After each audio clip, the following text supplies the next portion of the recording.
So I'm just going to introduce briefly Yolande Deltay, who is at the moment a visiting professor with our university, but who is formerly based in Paris at the Sorbonne 3, so in Paris 3. She is a specialist of Europe, especially specializing on comparative social system, the enlargement of Europe, integration of Europe. So she's really a European specialist of Europe, and especially of the European Union. So the topic she will tackle today is related to the rise of populist movements in several countries, including in our own country, if I can put it that way, in France, which is, even though it's a minority, still a minority phenomenon, it's a very important phenomenon, but in many European countries now a lot of these populist movements are either part of governments or without them there wouldn't be any national government that would be sustainable for that long. So although we tend to believe that Germany and France is a bit protected or a bit sheltered from this phenomenon, in fact they are pretty much also, I don't know if it's threatened, but at least this is one of the symptoms of the crisis of democracy in Europe. They are on the rise, these populist movements. Without further ado, let's welcome Yolande Deltay. Thanks for coming. Could I tell it more? I don't know how to work. Yeah, you have to. Start. Maybe I don't know, this is a PC, so I'm lost. À droite. Complètement Oh, à okay. droite. Ah, This c'est one? ça, non? Non, non. À droite. Présentation. Là. Yeah. Oh yeah, I can see it. Okay. Okay, thank you so Beautiful. much. Thank you. Do I have to use? No, maybe not. No, I don't know. It's better, but if you don't, it's okay. I will try like that. If you don't hear me, please just say it. I can use it.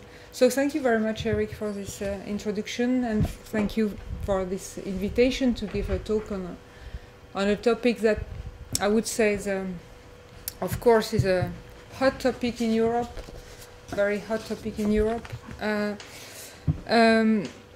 a topic that has given rise to a lot of debates, a lot of comments, a lot of worries, as far, especially as a progression of the far right parties is concerned. You may know a little bit the parties in Europe that belong to this group.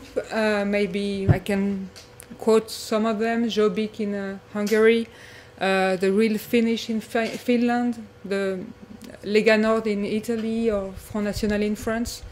That all gather. There are nine far right parties now that all gather in a European Alliance for National Movements that maybe you know has been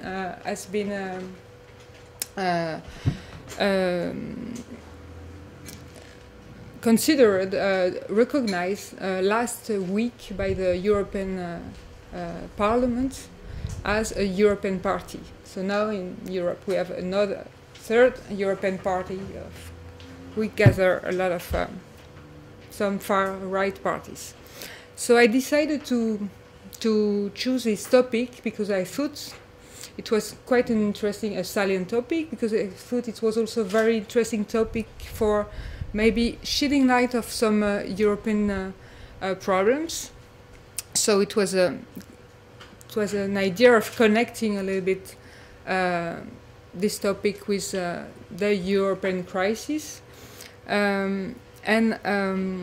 I think it could be also interesting to have this discussion also on this topic from the point of China, maybe to be not to be stimulating to compare maybe some form of populism we can have in France, or in France, in Europe, and some form of populism completely different we can have in China. So the comparison is always an interesting issue, for an interesting way of understanding better what is the problem of the issue. And I think also I decided to give a talk on this issue because really I was a little bit a little bit frustrated or maybe upset by listening a lot of debates and comments on that issue in Europe in the last period. I was upset because I was like thinking that what was happening in the comments was much more nurturing fueling the populism than trying to understand really what was the symptom, what was the problem that was behind the populism, what was the real problem that was behind populism.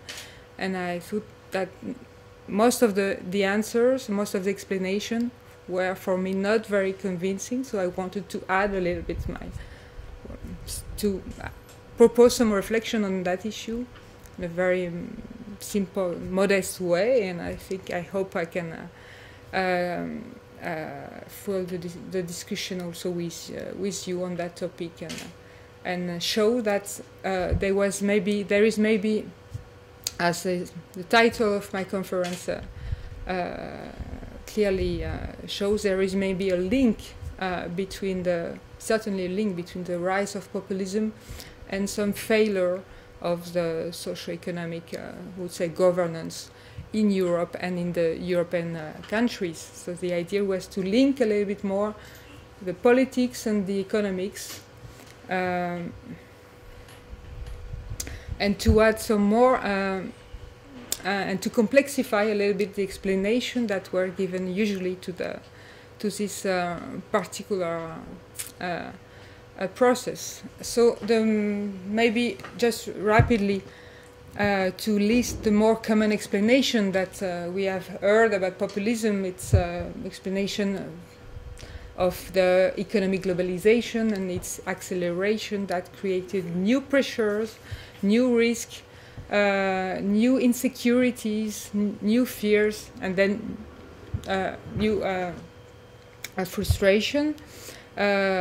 The point was, the focus is made here especially on external economic causes, and I think there is the explanation here is neglecting a little bit the internal economic causes that are, according to me, very important too. Another common explanation is about the demographic trends, aging population and immigration, both thought together, and which usually are with immigration supposed to grow the fears around the cultural identities or cultural diversity. Another explanation, but that is less common, unfortunately, is about the pitfalls, the shortcomings of the democratic system. And I think it's mainly a very important issue, that the democracy is not functioning well, that a lot of people feel they are not really represented, and a lot of people feel the people's sovereignty is not really respected. And I think this is, of course, a concern that deal with popular, but also with populism.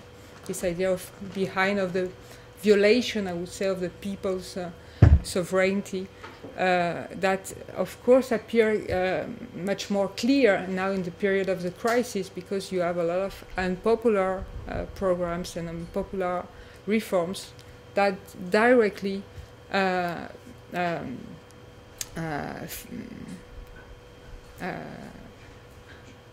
are against the interest of the majority of the people.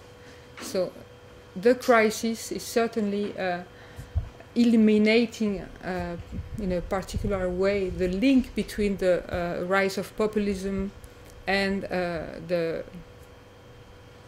decline of popular, I would say, socioeconomic programs or socioeconomic reforms.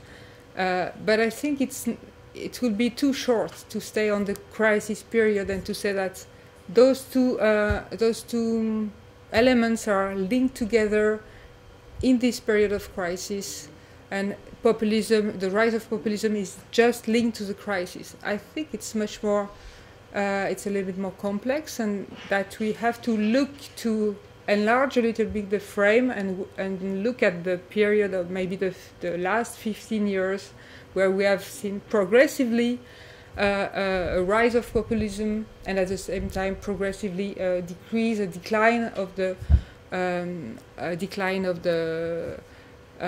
capacity of any European member states to enact some socio-economic compromises, so acceptable for the majority, I would say, of the population, and the decline also on the same period of what I will call the social democracy. I will explain a little bit the notion of social democracy later. So this is a little bit the proposal is to complexify a little bit the picture and to explain the progression of populism through, or to connect the progression of populism with the decline of socioeconomic compromises and the new concern also about the social justice.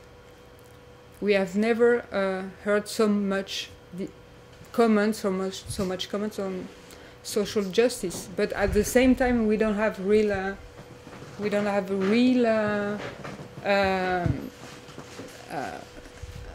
and deep discussion about what is social justice now in I don't know, in Italy, in France, or in Europe, what is social justice means, and what are the elements we should introduce to improve, to enhance the social justice in the European Union or in particular countries.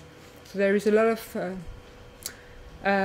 questions, but no real answers for the moment. That's a particular point. The other one is the crisis of social democracy. So I just said before, social democracy or the industrial relation system that is connecting, that is could be able normally to connect the people to the decision making, but in that case it works quite badly, and it's an element also that could participate to explain this movement. So the issue, a word of methodology, so it's reconnecting a little bit more this issue of politics with economics, but not using the econometrics. I don't know if you are familiar with econometrics, but it's very, it's quite a,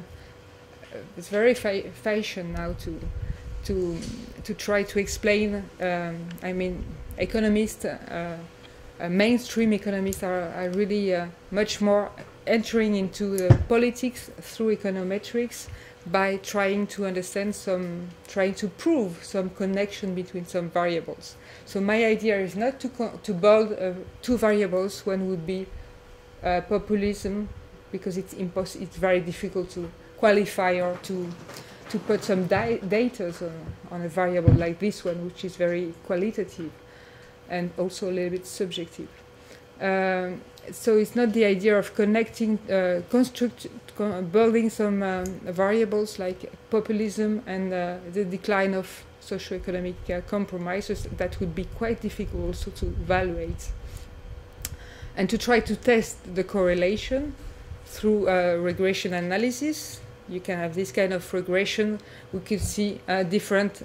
You have two variables. Here it's beer. It's another thing.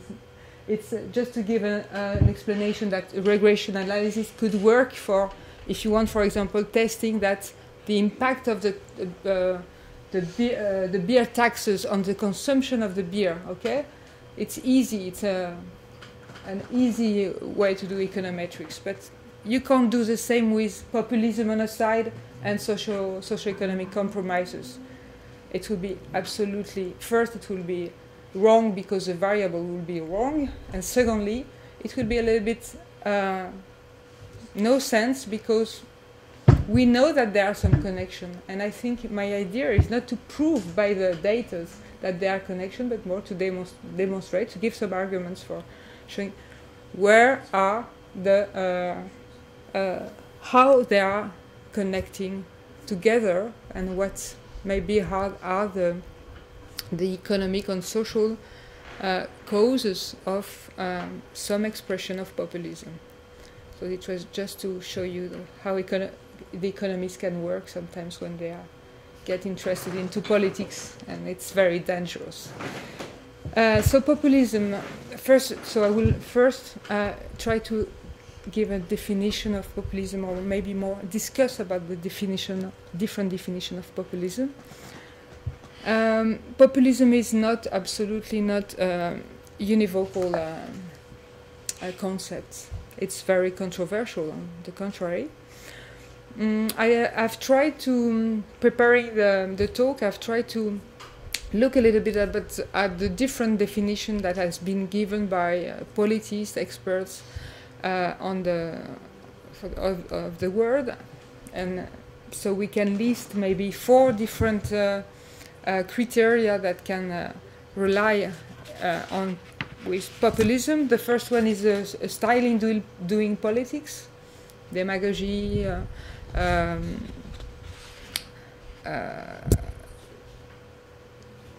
popularity seeking, the recourse of on very simple way of speaking, very simple, very even vulgar sometimes expression. That could be a way, one of the criteria for populism, but of course it's not the only one. You can have also the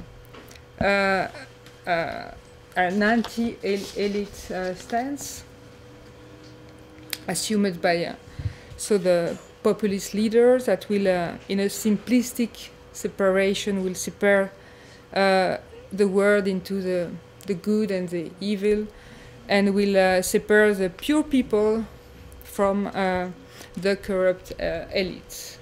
Then you have also another definition, nationalist, another, not a definition, but you have also another stance that will be to put the emphasis on the social and economic programs advocated and largely driven by nationalism and protectionism. So programs, the issue here is to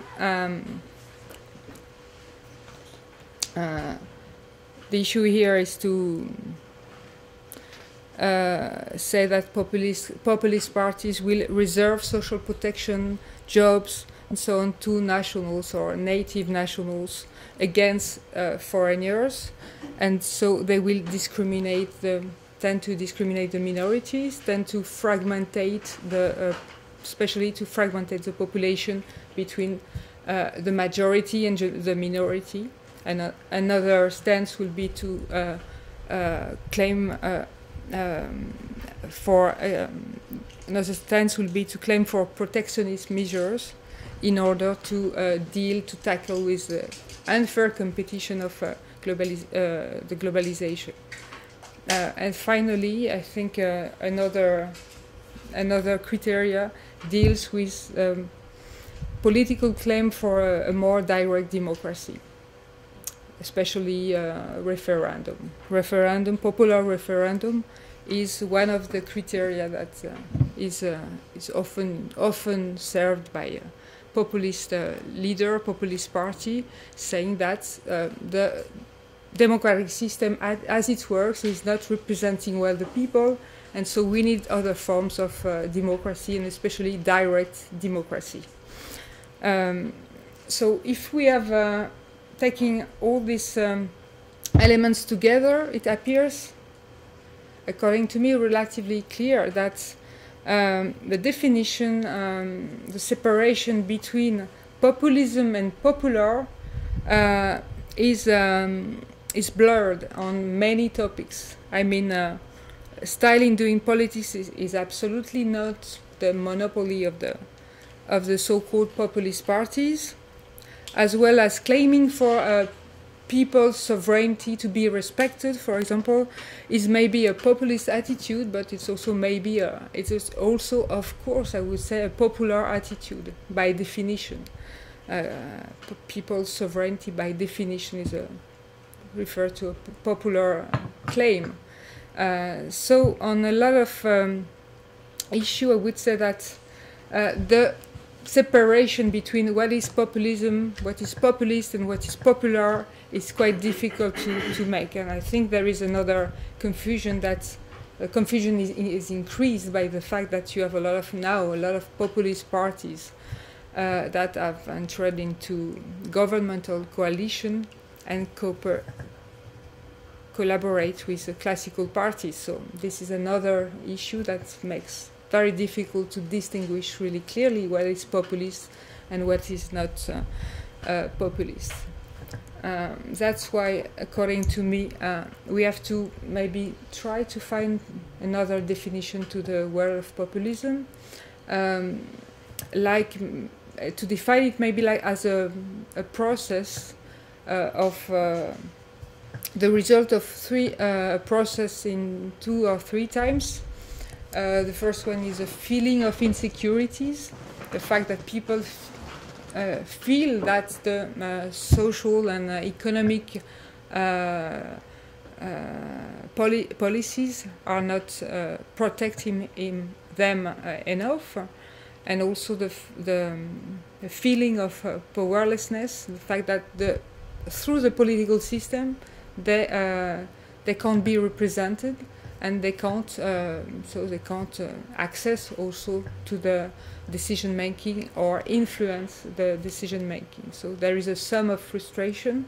That is the first point, and then you have a second process. You have an instrumentation of this frustration by political parties, who will propose simplistic answers to complex problems, and I think this is maybe one of the main maybe definition we can give to populism, this idea of simplistic answers to complex issues. And another part of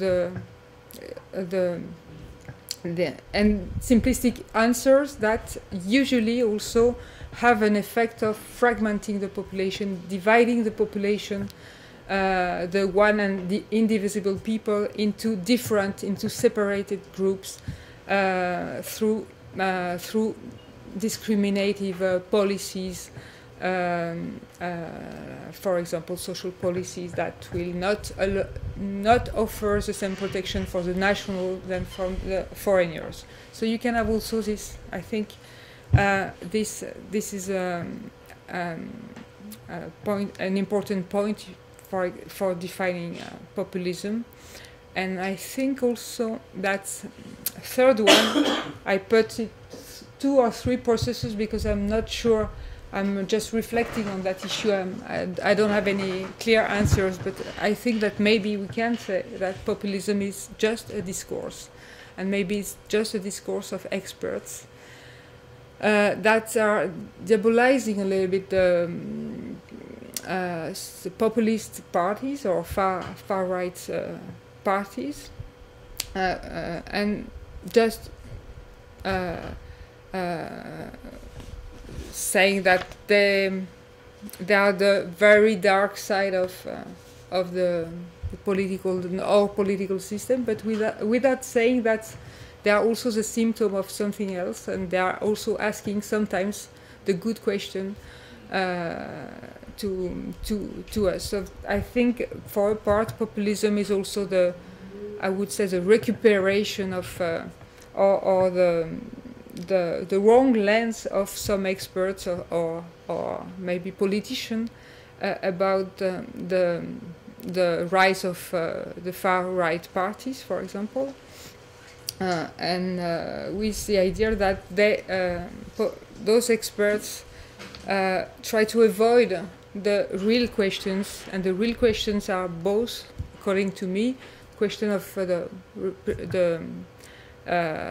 political system, and its failure to represent the people, and the other one is about the social justice. So I think there are two issues, two very strong issues that are not really tackled by the most of the most of the establishment, and this is really why populism should be really taken as a interesting symptom of this failure of our political system. And I think populism then calls for a complex what is the word for making more complex the democracy. Making more complex the democracy, it means that we should effectively reflect how to put together some form of direct democracy with indirect democracy, and we should also think of adding some form of social democracy, or rethinking the social democracy. I mean, rethinking the role of intermediate bodies that can connect better the people to the decision makers. So that's, according to me, the problem of populism now. It just nurtures a lot of comments, but no real debates on the factors, the sources of this in huge, I would say, frustration about the political system and also the social policies.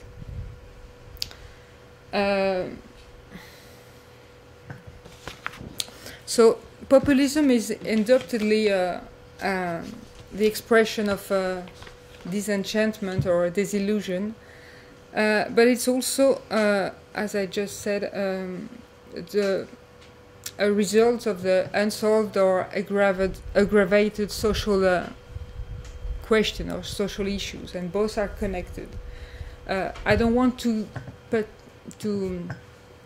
be too long and to take too much time for explaining maybe the economic background which has been favorable to the rise of populism, but in 2 words maybe I think we can say that there has been an acceleration on the side of the economic globalization, destruction of low qualified jobs, reduction of the bargaining power of many groups of workers, the creation of new insecurities for the people, and on the other side we have from the side of the at the level of at the national level, at the level of the countries, and at the level of the EU, we have very few new securities. There has been very few, I would say, no invention of new securities to tackle the progression of insecurities.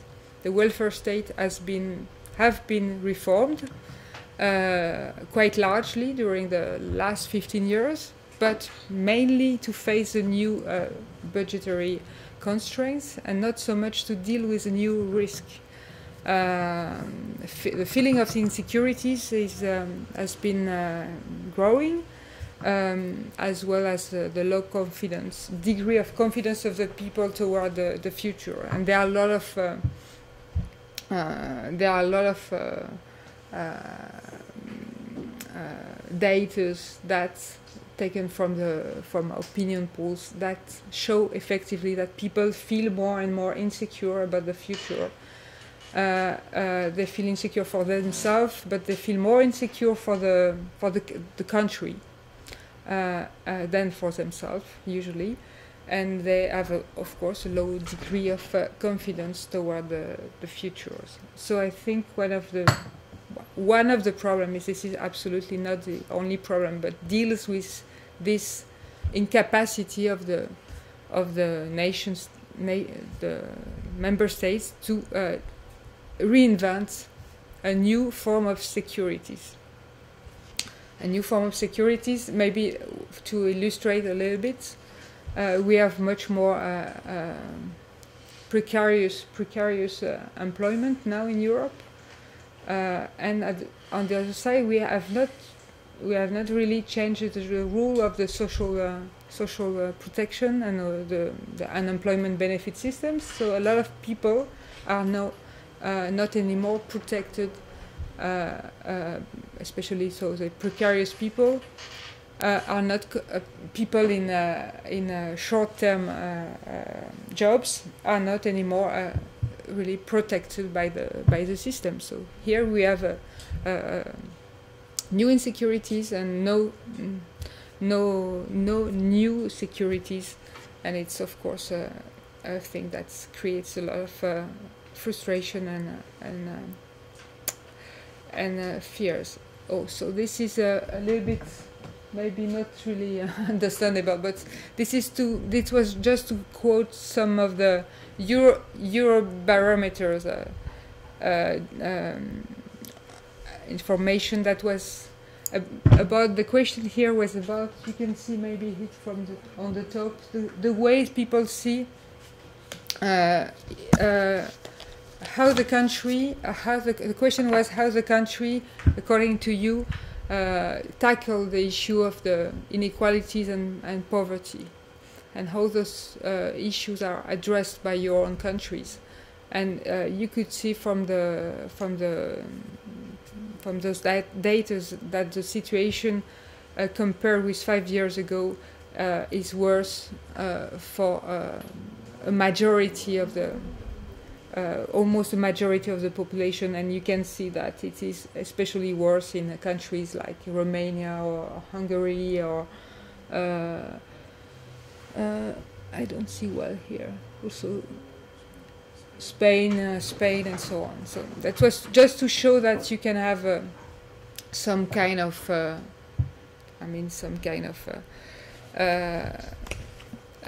real decrease also in the confidence of the people, not only about the future in general, but about the capacity of their country to deal with those kind of issues that are, of course, very relevant, very important for the people. The decline of socioeconomic compromises in Europe. If we want to assess this decline, maybe we can list some of the main reforms that have, or trends that have been undertaken, that have been visible in the last 15 years. I don't stay on just on the period of the crisis, but if you look at the 15 last years, you can say that there have been a lot of changes that have completely that explain this erosion of the socioeconomic compromises. There is no more compromises, and the last reform has been reformed that mainly has touched on has decreased the protection of the people. So we have first a move from the welfare state, the traditional welfare state, toward a workforce state. A workforce state that is another kind of welfare state, more selective and more employment friendly. But it means also that it will let apart some group of the people, some group of the population that won't go to work, that can't work, or that has not a lot of possibilities for working. So protection will be very connected to employments, and especially will be also, and it will be also those protection will be kind of a way to subsidize also the people who will accept the bad jobs with low income. I mean, they will have a complement, but nothing for or very few for the other one. There's been also some process of retrenchment of welfare states. It means less resources for the welfare, but it is I think it is a limited trend that is only concerned on the very last years, the eastern part of Europe. So it's not there is no massive retrenchment of the welfare state. There is a kind of big change in the wage policies. There is much more wage moderation than before. There is also much more wage moderation through the famous social pacts. Maybe you have heard of this notion of social pacts that have been implemented first in the Nordic countries, and that were made to enhance the competitiveness of those countries.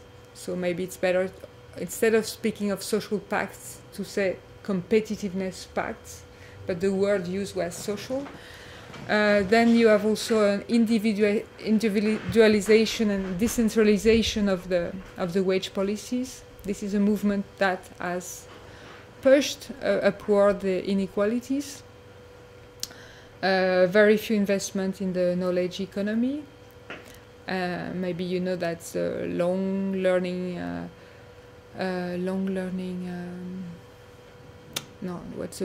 life learning system is still in a lot of countries much more accessible for people who are already qualified, who have already a diploma and education, and very few has been made for trying to requalifying the people that were more affected by the desindustrialization and the globalization, that is the people with low qualification.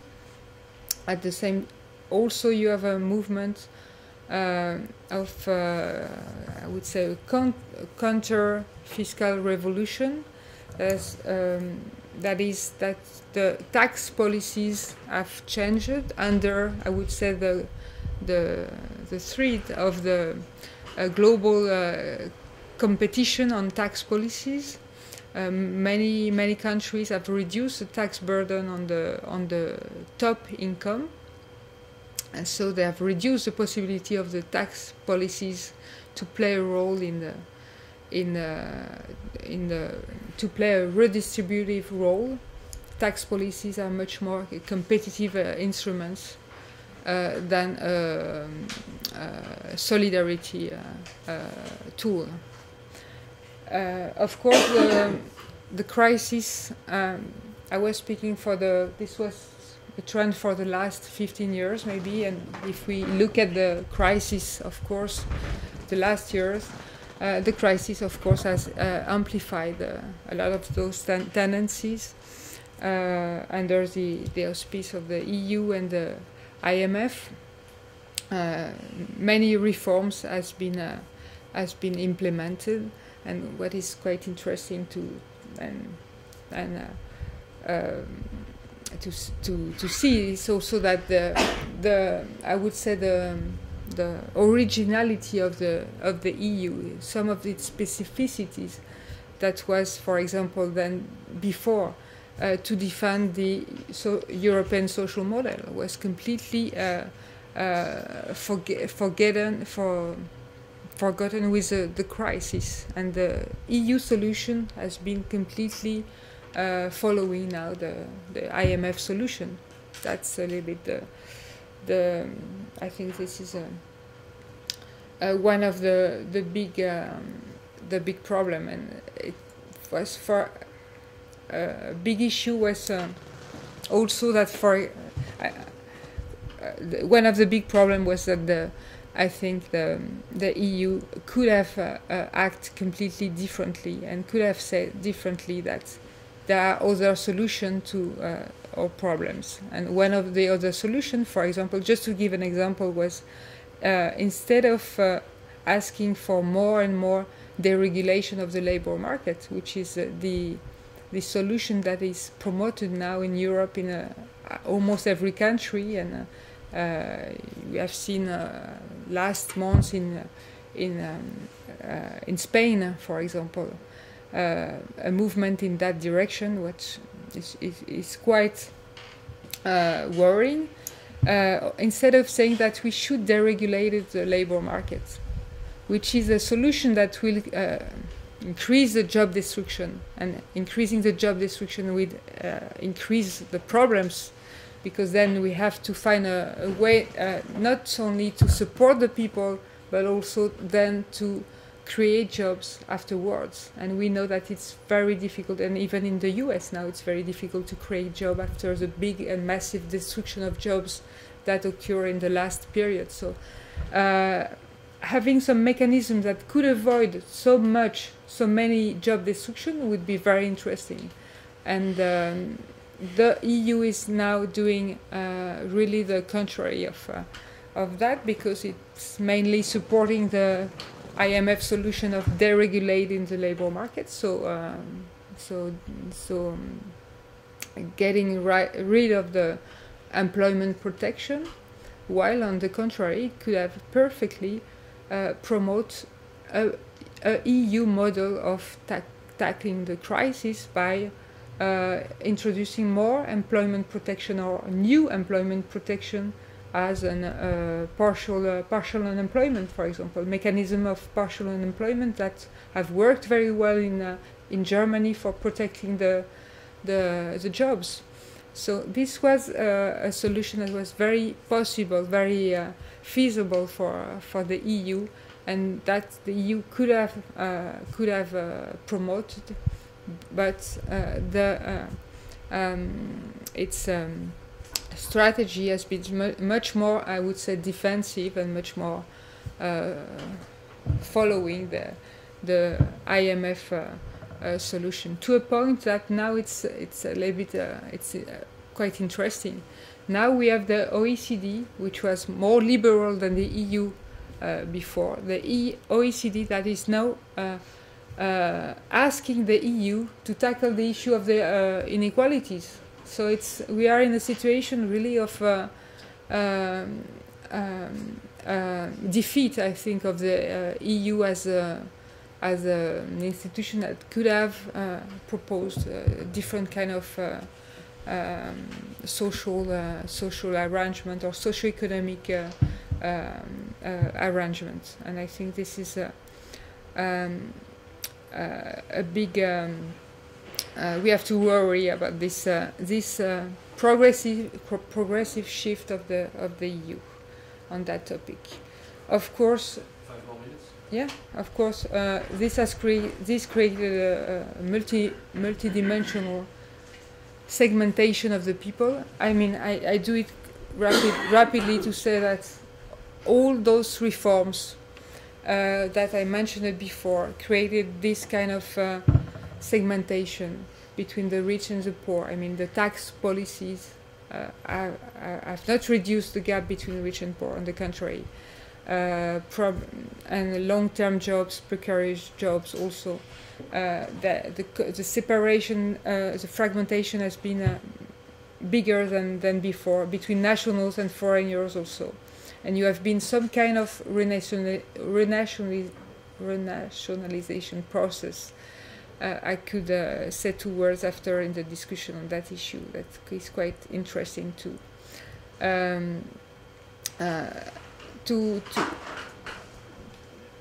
The third point of my presentation was about the failure of social democracy. Failure of social democracy, because I think that if we don't have any more social economic compromises, if we have social economic agreements or social economic programs now that are quite supporting quite unpopular reforms, if we don't have any more, so if we have agreements but no compromises, it means that something is wrong in the social democracy. It means that the social democracy is not any more able to wait and to and allow for a kind of real social dialogue that will make the people able to be represented, and the different parties to be represented in a quite balanced way. And I think the problem is that we have the state, the position of the state, which was maybe before to mediate the different interests, has gone away from this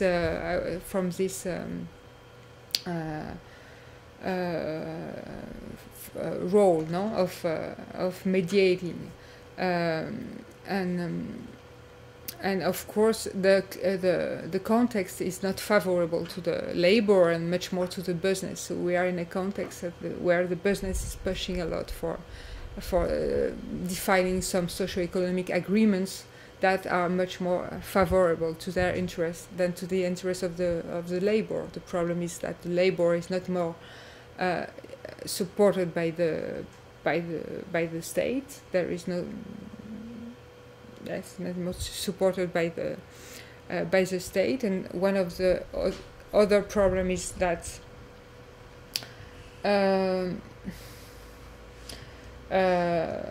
the business or the state can use easily the external pressure, of the globalization, the crisis, and so on, to have a kind of, to gain a kind of external legitimacy for pushing for unpopular reform. So there is this new, I would say, possibility of gaining external legitimacy that will give some room of maneuver for the governments not to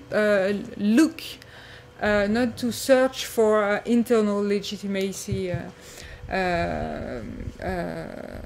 the process of decision making. So it is also quite a problem, and I would say that one of the other problems is the last one is deals about the social dialogue. I think social dialogue is in 2 minutes. Social dialogues has been a kind of magic word, a little bit instrumented by the EU. If you look at the official documents of the EU, you will see that progressively social dialogue is no more anymore associated with the idea of negotiation between different interest groups or between the social partners on some different topics. Negotiation is not anymore a word for an adjective or a word for defining the social dialogue. Social dialogue it just has become more an instrument of governance, as I put in the slide, an instrument of governance, an instrument to facilitate the changes and the restructuring at the macro level and at the micro level at the firm. And I would say social partners are not anymore the real co-producer of the reforms. Most of the time they are just called for supporting afterwards. They are just consulted on reforms that are made that are really worked out by others. I mean, by the politicians. So there is a kind of interesting, worrying shift of reinterpretation of the word of social dialogue. So social dialogue it's mainly information and consultation of the social partners. You look, the best example is to look at the directive on European Work Council. You will see that social dialogue in a European multinational is really limited by the directive. Is limited to information and consultation. You have no negotiation. At the macro level, almost the same. If you look at I suppose the MOC, it's open method of coordination. Open method of coordination. It's a method that the EU invented. That is quite an interesting method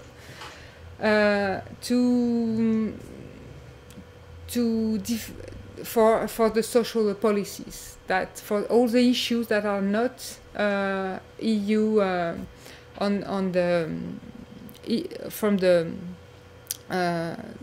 that are still into the hands of the member states. I mean, not EU issues, but issues like social policies that are still in the hand of the member states. So for this is a method that will ask the social partners, for example, to accept or to to discuss on a limited number of solutions. They have not the possibility to enlarge, and then the method that will ask the social partners to once a solution, a policy has been chosen, to support this policy in their own country. So there is a kind of limited role given to the social partners that are no more, autonomous social partners able to work out solution by themselves, but are more instrumented by the system, and just call for given their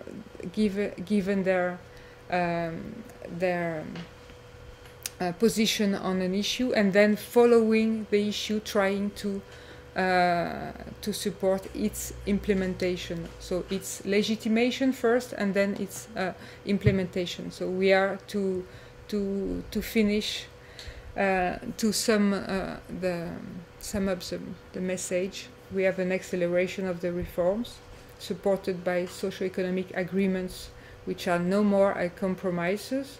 So there is a low internal legitimacy that, as is shown by the unpopular programs, and this is, of course, we can understand it easily, pushes a little bit for the populism upward. And I think the main obstacle is the inability of many now to recognize the message that is behind this progression of populism. And the message is that we have to work to find new rules of democracy, social democracy, to take more into account the people's sovereignty, to try to make that the distance between populism and popular becomes disappear. I mean, this is my. I will finish here. I've been too long, and I'm sorry for the presentation. Thank you very much. Thank you. So it's both a gloomy and, in a way, severe assessment of the situation in Europe, and at the same time an opening on the need to find a renewed social contract or democratic contract between the people of Europe and the different governments in Europe. So we will open the floor to the questions. Well, I have one on my left. So, my name is Pietro. I would like to know, in the beginning, you have mentioned that the populism is taking its place in the recent decade or two. Do you think that Europeans are in fact susceptible to populism, but it is only because the nasty stuff happening in the Second World War, the genocide, the concentration camp, which kind of forbidden Europeans from taking that position, and given the fact that the wound is being healed in the beginning of the millennium, and then with the catalysts such as the European, the financial crisis and all other unpopular policy, the populist movement just come out again. Do you think that would be the case? You mean the question is also a little bit if populism is a European disease or not a disease, but I mean, will it be that that's kind of a if it's a European thing, or if it's a it's kind of a tradition or something like that. I don't know. Maybe you can help me to answer. Looking at other places in the world, I don't know. I don't think so, but I think there are now some. There is a kind of elements that now in Europe are allowing for really pushing for this explosive cocktail. There are really a lot of elements for it now. I try to list some of them now and to see that. But it can be that, of course, it can happen in other countries, and of course it happened in a lot of countries. But maybe differently. Maybe there are some differences. I haven't worked on that issue so I can't really. I haven't tried to done a typology of populism according to the institutional framework of each region or each country. But maybe we can compare. We can, of course, compare the European populism to the South American populism. But every country also is a little bit different, so we have to look at some countries. And for example, I don't know very much the issue about Portugal, but I'm sure that there are big specialists of Portugal here in the room. And maybe, I don't know, maybe in Portugal there is a big crisis, as everybody knows, but could we say that there is a big populism? And would you say there is a big populism in Portugal? And I'm not sure it's I would say I'm not sure it's the country like Spain or a country like the south. I mean, the south of Europe is concerned by the crisis very much, but is it concerned by the populism? And I think it's important to introduce in discussion when you are trying to find the relationships between economic or socioeconomic causes and political populism. Because what you find in Italy, Spain, Portugal, Ireland is a huge downturn of the populist part of Portugal. They don't exist, basically. They made a last very violent campaign against the European Union. They were not able to get more than, I don't know, 1%, half percent or something like that. In Spain, they lost. In the local elections in Italy, even the North League lost 10 of their 12 towns, town halls, and in Spain it was the same. So you have a huge economic crisis in these countries, but what you have is the growing left, the return to the trade unions mobilization. Greece, Portugal, are able to put 300,000 people in the streets, something 20 years ago, 10 years, 1 year ago. And another topic I'd like to introduce in the discussion is we speak a lot about the democratic deficit of the European Union, the crisis of the social democracy system, and there is very few research on the crisis of the European left. A European left that erased the word capitalism from their political discourse. Therefore, if they erase the word capitalism, they don't have anti-capitalism anymore. And since capitalism is much more a system of governance than merely a economic system, what the left has made in Europe in the last 30 years was to justify, to legalize a system of governance with a huge democratic debt and a huge liberal economic downturn. It's not only a problem of the left, it's also a problem of the Catholic Church. Studies stressing that the Catholic Church in the last 10 years stopped criticizing wild capitalism and inequalities and agitating the Catholic social doctrine and things like that. So it seems that the crisis is also a crisis of the left that was managing this kind of system and contributing for it. Labor regulation, huge liberalization, and they forgot that normally the left should be anti-capitalist, but the word disappeared from political speech.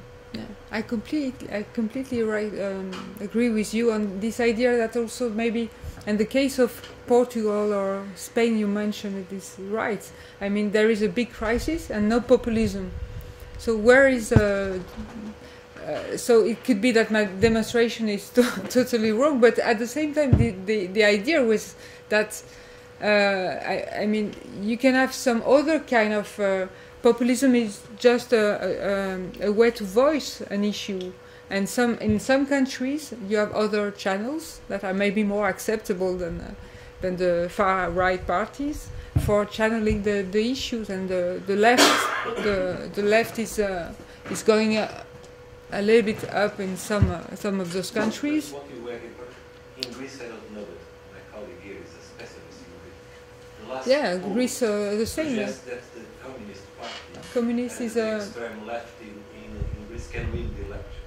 yeah. But what you see in Greece, in Portugal, in Spain, is countless movements, independent movements as citizens using Facebook, all the social media. And basically they are clearly addressing this gap of an anti-capitalist lack of official political discourse on the European level.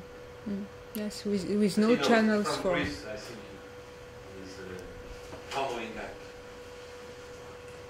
No, but just if I may, just for, even though I'm not a specialist of Portugal, but I think there is something particular to Portugal is the fact, just like also for Spain, it's a recent democracy, and also it benefited a lot from Europe. So the fact that there is maybe a bit more respect for democracy still in Portugal, even though I know that the Indignado started in fact in Portugal in March last year and not really in Spain. It was even before Spain. But there is this path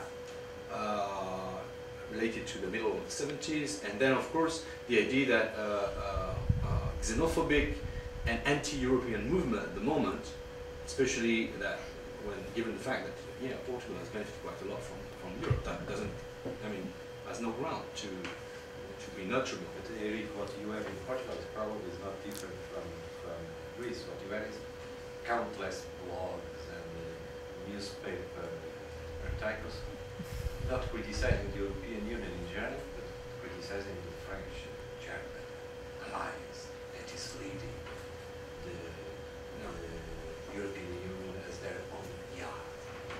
And a kind of idea, the German Nazis are back. In Greece there was in the demos people saying we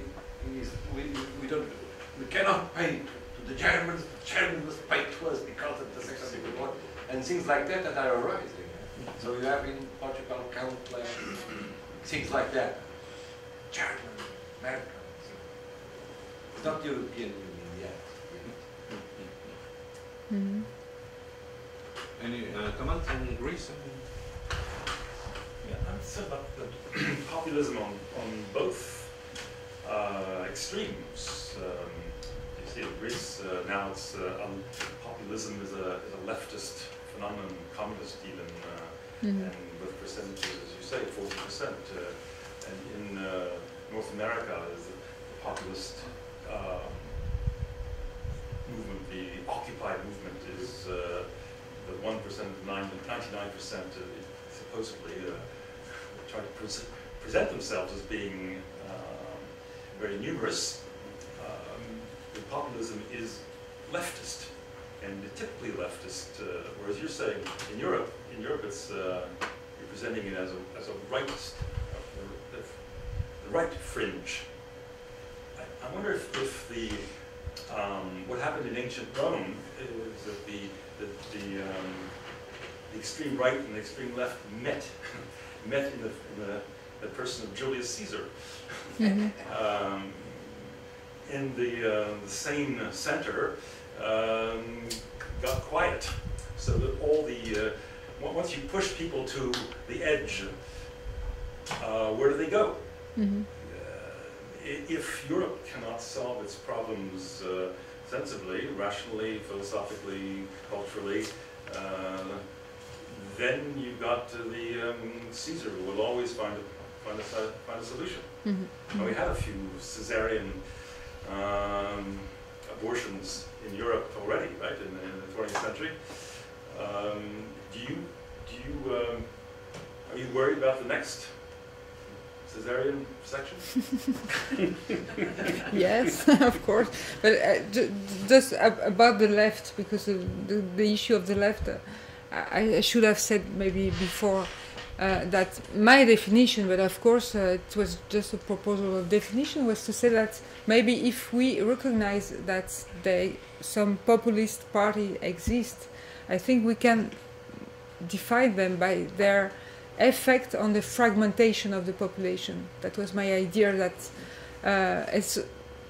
That was maybe the best definition we can give to this kind of parties, and it was not the styling politics in doing politics, but much more the issue of, and not only the critical, the strong critics about the system or the institution, but it was more the fragmentation policies that were promoted by this kind of party. So I let the left aside and thinking that the left was more popular than populist, but maybe it's a little bit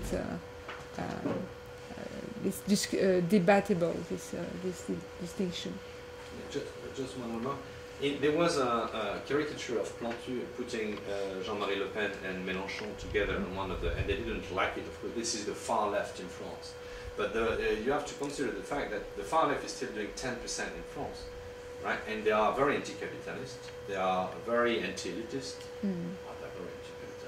Mélenchon, his discourse is not very anti-capitalist. He doesn't say, I am anti-capitalist. But he's anti-business, anti-big money. Yeah, but maybe a lot of parties now... And anti-elitist. All are, basically, they are all the same. It's a new party, so it is absolutely anti-elitist. Yeah, anti-elitist, and they are all the same, they are all corrupt, and they've been taking you on the corrupt way for a very long time. So I would say that there are some elements that are connected in the end. Even But if you read, I don't know, I don't support particularly Mélenchon, but if you read its paper statements about the EU, for example, I think he's right. It's very balanced. Also, it's not completely. It's not very anti. I mean, his critique is not simplistic, and the answers are not simplistic too. So this is also another maybe definition of populism. It's to really give too much simplistic answer. Going too much for simplistic answers. Yeah. I think, but I mean, I think his declarations. Maybe I should read more what he writes and I should listen less to what he says. But that's another. I haven't written anything on populism, so. Thank you, Violaine, for your talk, which I enjoyed very much indeed. Just a comment on the reasons you give for the rise of populism in Europe. Maybe I think in the past 15 years, far-right parties have become much more good-looking, much more presentable than they used to be in the 60s and 70s. And having watched recently the talk show of Marine Le Pen on French channel, she looked almost normal. And even she's very normal. She's very normal and very... Exactly, compared to her father in the 1970s. So they are less scary today, and I think that's an internal change within the far-right parties that makes them even more popular today, which you may have added. I like the idea of social dialogue and how social dialogue has been totally instrumented. And if we try to relate this to more global trend, you were talking about social dialogue that were more about information giving and also more consultation rather than real negotiation between interest group and parties, so real conflict and negotiations. And we see a global trend for the rise of what we call consultative democracy. And this is also happening within China. So if you wanted to link your topic on the rise of Macao as well, on your topic, you can link it with China, because in China and Macao, as we have seen recently with the media law consultation, you have this idea that sovereignty is within the people and the individuals, and they want to increase more people's democracy. So the indignant movement, as David just pointed out, it's the other extreme of the political spectrum, and it is also asking for more direct democracy. And this is a new consultative democracy, brings more consultation in the practicum, but it doesn't say that this consultation is a real negotiation. So you give the impression to the people that you inform them that you include everyone in the discussion, in the policy-making process, but it doesn't mean necessarily that you will listen to them and that there is a bargain in the process. Right? And maybe to finish quickly, what's the solution then to the rise of populism? So basically there is a deficit of social democracy, but that's a long-term kind of a process to a change. And I was thinking maybe the best way to kill populism and far-right populism is maybe to co-opt them inside the government, what they have been asking.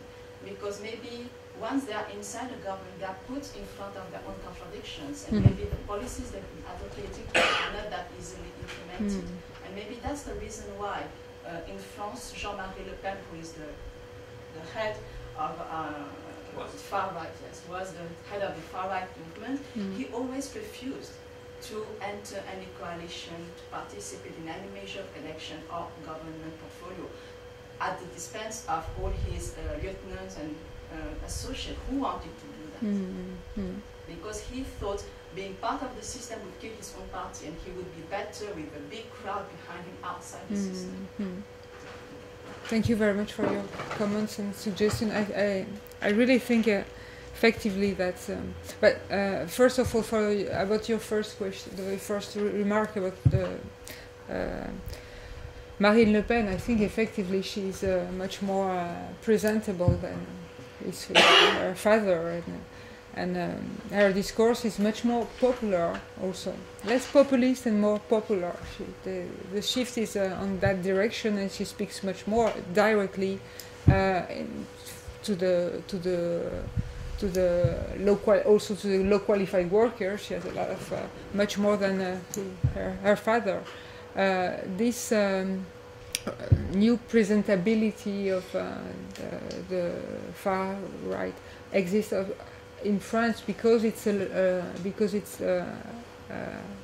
ancient old party, almost an old party, but it's not the case in other countries of Europe. But maybe she shows that effectively that is a trajectory that will happen for a lot of in a lot of other countries, and that effectively also, as you mentioned, if the parties, populist parties, enter into a coalition, they will be forced to become much more balanced, and at the end they will be neutralized a little bit by their participation into the decision making. That's for sure. That will happen at different times because of the different stories in each country of those parties. Thank you also for your question about the consultative democracy. I think it's a very important issue to know how to deal with that, how to address this, how to react to this new proposal of. I don't know if it's really new. It's really new in Macao. This idea of consultative democracy, or is it?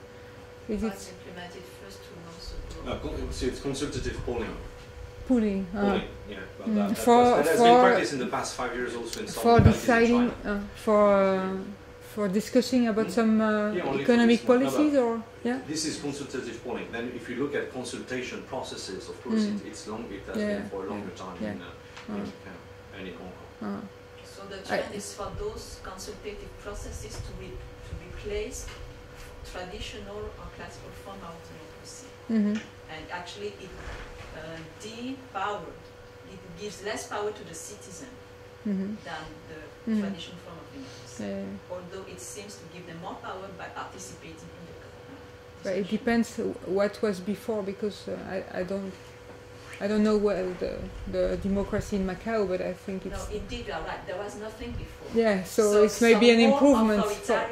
Some more authoritarian system, instead of moving towards democratization, which is the lesser form of democracy, which is consultative form of democracy. It seems to be maybe a transitory or intermediate form of democracy, or that also China is using much more than before. I mean, consultation in China is impressive. If you look at all the also individual comments that has been made for different kind of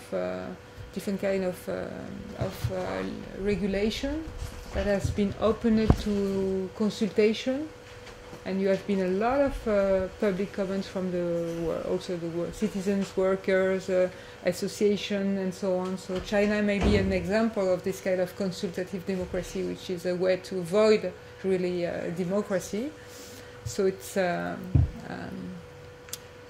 so that's interesting to see that effectively this is a model that is now, but maybe the model of the Chinese model of democracy will be or is, I don't know, maybe based on this form of mechanism, consultation, and that's in Europe we are now developing this kind of mechanism, maybe because also, as I was saying before, maybe because for instrumenting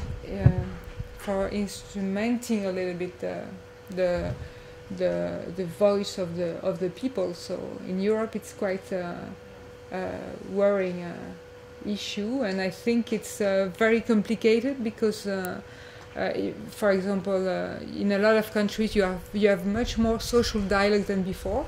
For example, in France there has been a law enacted in 2007 called the modernization of the social dialogue. The law gives much more power to the social partners, and it's a real I would say it's a real replique of the European the way the EU sees the social dialogue. But I'm not sure it functions. For example, you see the last reform in the pension system in France. We can't say that the reform that has been signed at the end is the result of a real compromise between different interests. One last, and then we'll move to one question. If you define populism, if you stress that idea, the fragmentation of the people, quite intelligent concept, how you match people like clear populist leaders like Putin or Russia? I was more thinking about the EU. It was more for defining the EU populism, a form of populism in the EU. But effectively, Putin is not using this so much. A little bit, but not so much this fragmentation weapon, but try much more to aggregate. Use a nationalist. It's nationalism, yes. Globalization. Yeah, it's nationalism. It's not fragmentation of the people. So, but maybe your last remark make me think that it's a very complex or maybe not pertinent notion. This issue of populism. It's a complicated notion, and maybe we are far from having a good definition that can help. But maybe the only message is that maybe I think it's the worst thing now is this diabolization of the populist parties, and especially the diabolization of all kind of critics that touch at the political system as it is, and the social policies are they are now. So that's I think the biggest concern we should have about populism is not the far right movements or the far left movements neither. But there is a need for a typology. I think this is what shows. I mean, what all the questions show. In the end, I mean, there are only two elements that are common to all the cases. It's as you said, is playing on fears and offering simplistic solutions. Yeah. But these are the only two things I can see. You have nationalism and socialism. It's still the Nazis. Yeah, sure. Against capitalism. No. They won the elections in 1933 against capitalism and communism. No. Just Wait, one last, and then we move to the drinks, and we let Violaine also. Because we have classes. Okay. With your definition of populism, saying that political parties that offer simplistic solutions for complex problems are somehow an element that you find now in mainstream politics in many countries. You just need to watch the debates on the American Republican Party, where now you can see, particularly on the views on the foreign policy, they offer foreign policy. Only one guy has experience in foreign policy. They offer very, very basic solutions for very complex problems. But also, I think it's something that you find in other countries, in Europe particularly, is that And I think that is not, they are not using simplistic language or simplistic solutions because they believe that populism will give them votes when they go to the elections. The problem is that the language that the politicians use is changing because the media they use to put across their message is new for them. They are using Twitter, so it's impossible for you to be very good solutions, very solid proposals in 100 words. So 140. 140 characters. Yeah. Characters. Thank you. So I think, in that sense, the mainstream politics is becoming populist. Maybe, yes. It's a worry, yeah. It is a literacy shift. Yes, they are more illiterate. Okay, so thank you very much, Violaine, again. Thank you. Thank you for the discussion.